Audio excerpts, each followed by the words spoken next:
My sermon is to honor the memory of Viola Liuzzo, who this Friday, April 11th, would have turned 100 years old. I don't remember this stamp. It came out in 2019. It was a part of a series of stamps commissioned by the post office by for an African-American artist who gave portraits of various civil rights workers that the committee felt, had not been acknowledged enough in the United States, and Viola Liuzzo was one of them. So she would have turned 100 this Friday. But all we can do is remember her and celebrate her and observe her martyrdom. You see, Viola Liuzzo in March 1965 had grown fed up and angry with the Jim Crow injustices that African Americans in the Deep South were suffering. And so this married mother of 5, a Unitarian Universalist from Detroit, drove to Selma, Alabama, where she volunteered to drive civil rights workers back and forth between Selma and Montgomery.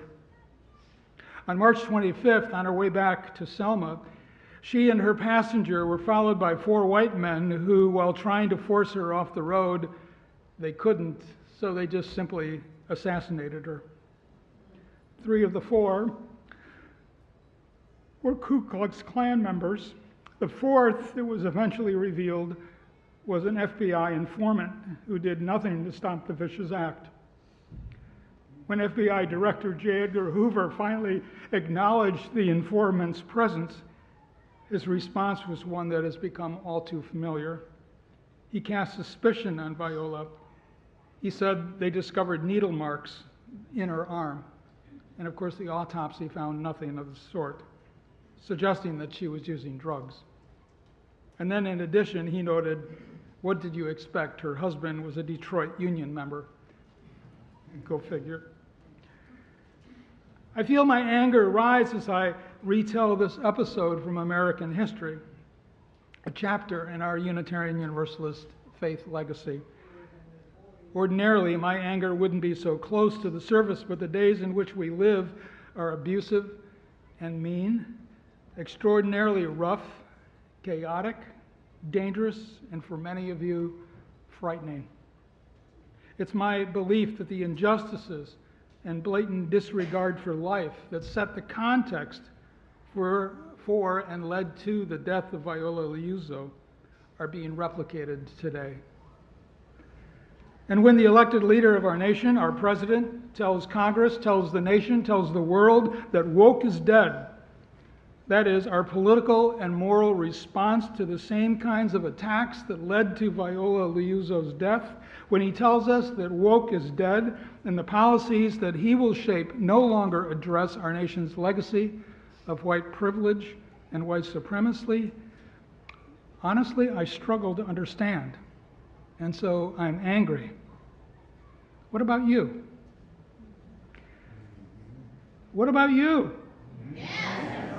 Damn right.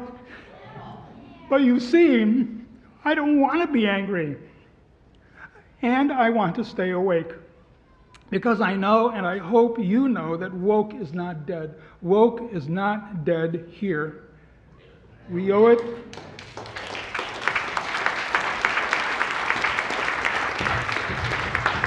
We owe it to Viola Liuzzo and the many, many others to stay awake. We owe it to our families, our friends, to our communities to stay awake. We all have our ways of staying awake. Just a sampling that I heard a couple weeks ago included engaging others, whether they be our neighbors, friends, or relatives, writing, talking to federal and state representatives, showing up at gatherings and pushing back on the latest ignorance and injustice. These all are ways to stay awake, honoring the memory of those who have given their lives, of thanking those whose everyday commitments make our lives better.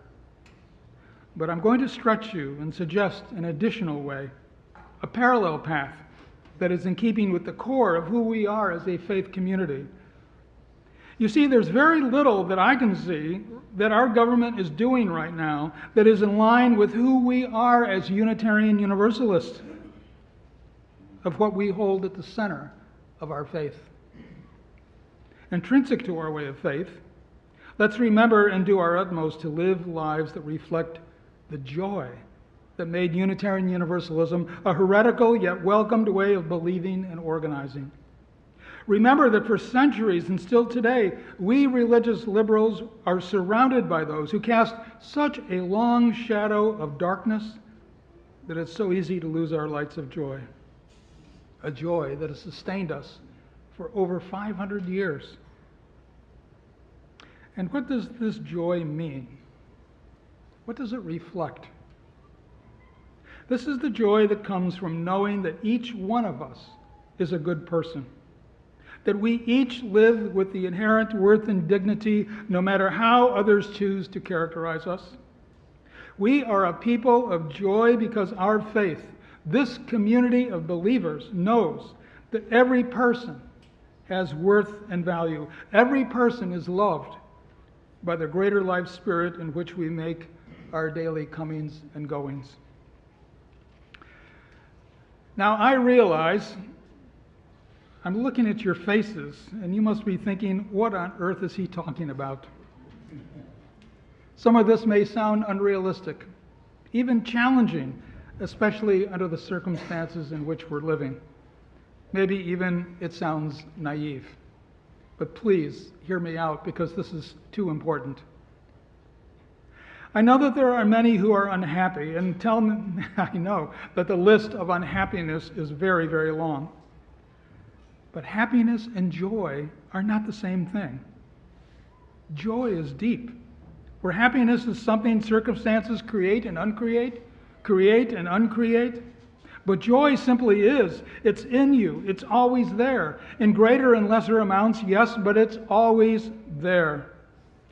You might choose to call it spirit, the divine spark, the ground of your being. It goes by many other names, but for me, this morning, I'm talking about joy. And while joy may not feel or sound like the answer to the challenges that you and we are facing, without it, moving forward, however that looks for you, for us, is going to be difficult. Maybe more difficult. Maybe even impossible. This feels like what Mary Oliver was telling us in her poem. And Jane did a great job of reading it, but I'm going to read it again because I believe all good poetry, especially the poetry of Mary Oliver, deserves a second reading. Oliver wrote, "If you suddenly and unexpectedly feel joy, don't hesitate. Give in to it. There are plenty of lives and whole towns destroyed or about to be. We are not wise and not very often kind, and much can never be redeemed. Still, life has some possibility left. Perhaps this is the way it fights back, that sometimes something happens better than all the riches or power in the world. It could be anything, but very likely you notice it in the instant that love begins. Anyway, that's often the case.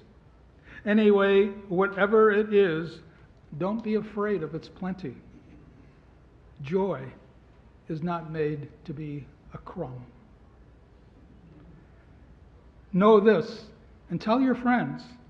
Here at UUCA, joy is not a crumb, and joy is not dead here.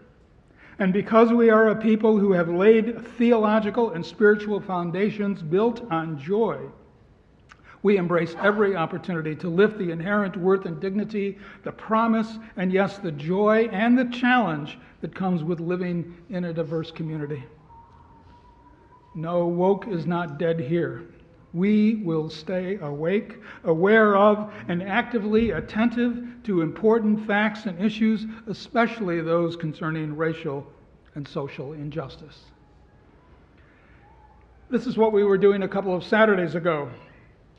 And when over 50 of us gathered in this space at a convocation hosted by our church's 8th Principle Implementation Committee, also known as EPIC. They are EPIC. In fact, some of them are here this morning. If you're with the EPIC group, would you please stand? Nope, stand so people can see who you are.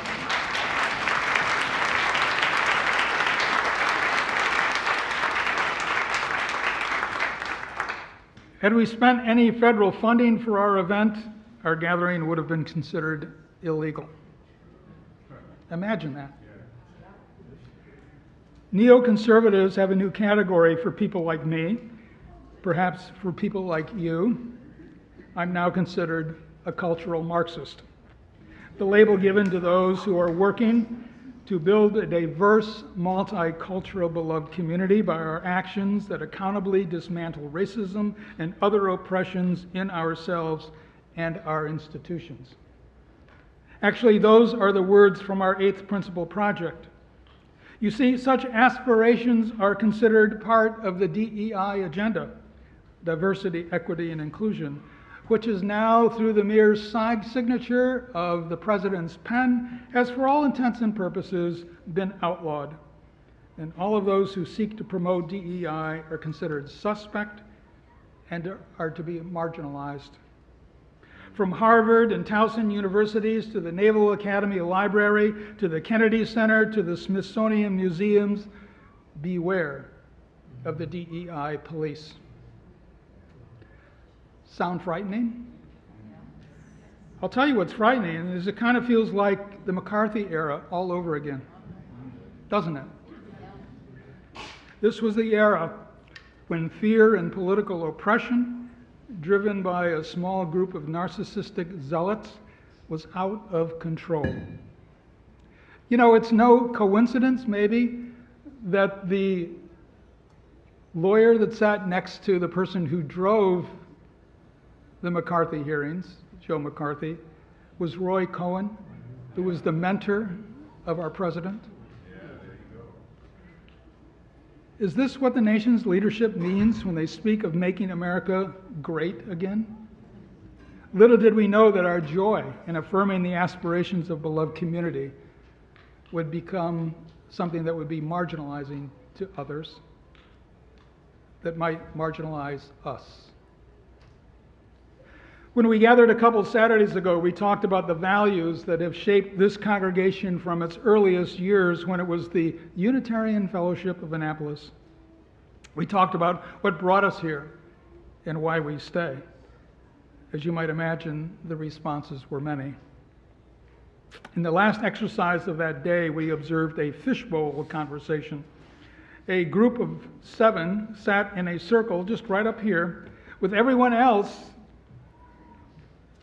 watching and listening, not saying anything. The circle of 7 were all volunteers, and they all self-identified as biracial and as people of color. Here was the setting for their conversation. I asked them to imagine that they were attending the 2055 100th anniversary founding of this congregation. I plan to be there. I hope you are. They were, in 2055, pleased to see and feel how the church was living into its promises of the 8th principle, beloved community. And I asked them in their conversation to describe what this recognition felt like and what they thought had happened. What were the sparkling moments, the tipping points that set us in the direction of living into the promises of this community?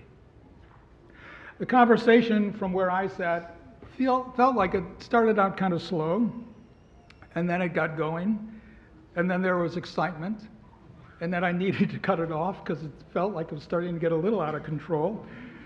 And when it was over, here were some of the takeaways.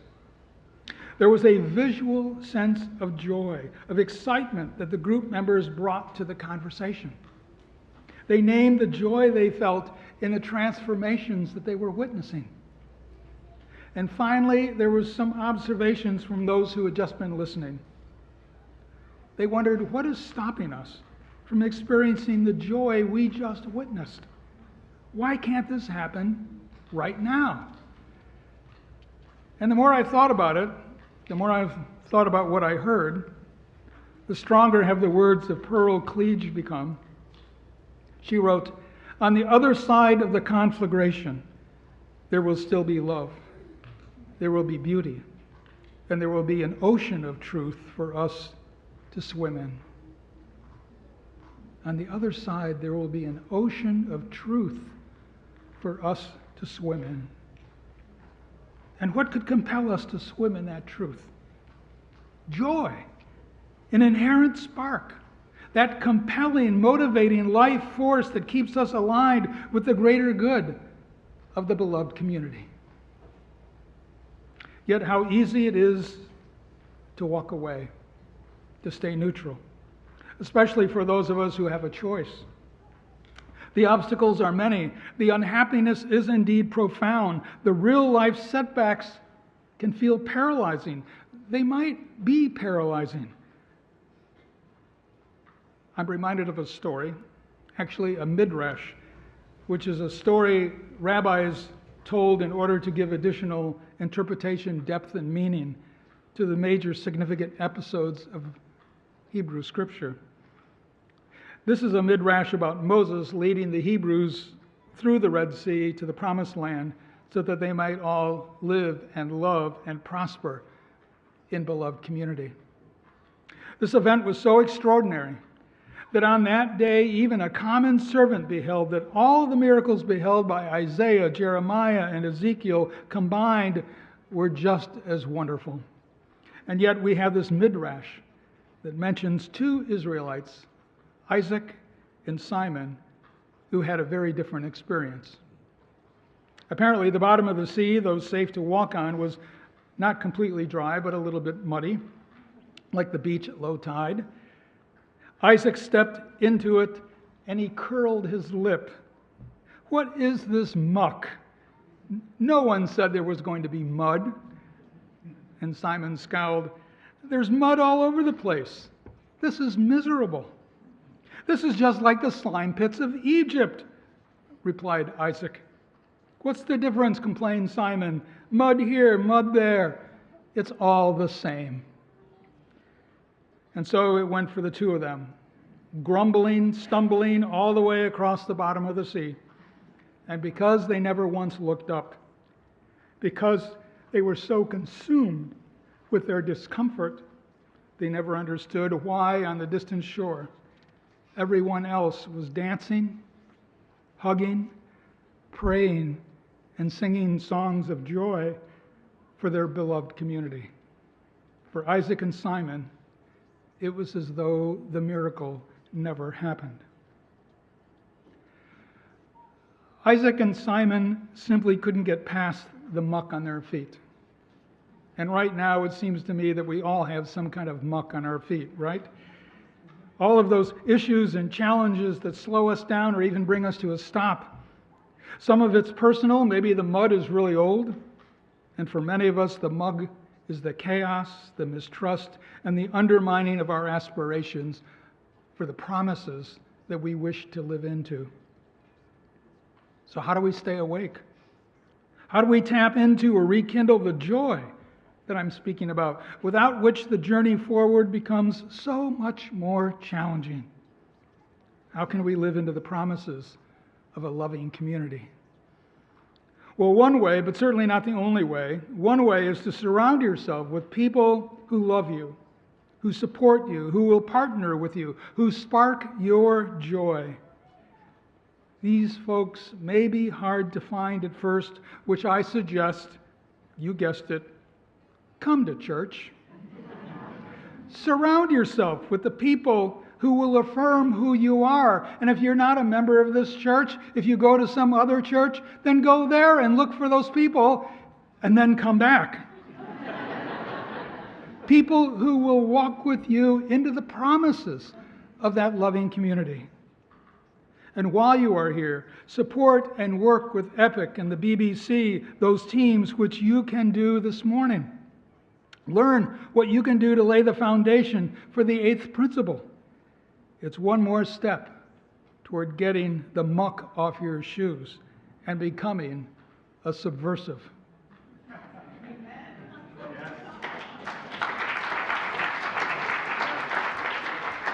Finally, let me tell you about a new friend I have, a colleague, who was so distraught with what's going on in our country that months ago she realized that her negative feelings were overwhelming her and beginning to have a profound effect on her daily work. She's a hospital chaplain.